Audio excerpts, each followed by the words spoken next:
Steve Jobs' first real success didn't come from fame, didn't come from billions, and didn't come from Apple's modern products. It began with one simple moment inside a small garage on April 1st, 1976. Steve was only 21.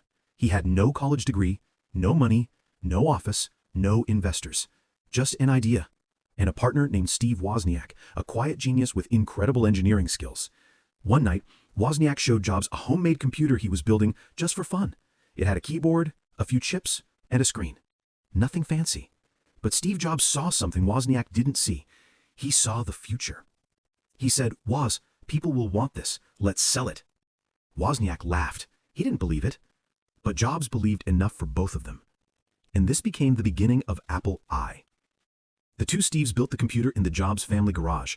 They used wooden tables, borrowed tools, and wires scattered everywhere. To raise money, Jobs sold his Volkswagen van. Wozniak sold his beloved calculator. Together they had less than $1,000, but they had heart, they had passion, and they had a dream that refused to die.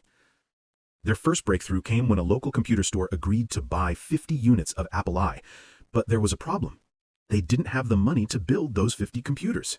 So Jobs convinced suppliers to give them parts on credit, something almost impossible for two unknown young men with no company history. Yet somehow he made it happen.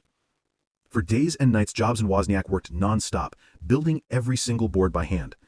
Jobs would check every detail, every connection, every chip. He wanted perfection, even at the age of 21. When the 50 Apple I units were finally delivered, something unexpected happened. They sold out instantly. People loved the design, loved the simplicity, loved the idea that a computer could be for everyone, not just scientists. This was the moment Steve Jobs tasted his first true success. But he didn't stop. Jobs pushed Wozniak to think bigger.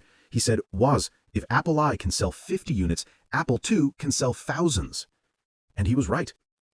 In 1977, at the West Coast Computer Fair, Apple II was introduced to the world. A beautiful plastic case, color graphics, a machine that looked friendly, not frightening. It was the computer that changed the industry. Within 1 year, Apple became a multi-million-dollar company, and at just 25 years old, Steve Jobs became a millionaire. But more important than the money was the moment he realized something powerful. Success doesn't come from being rich.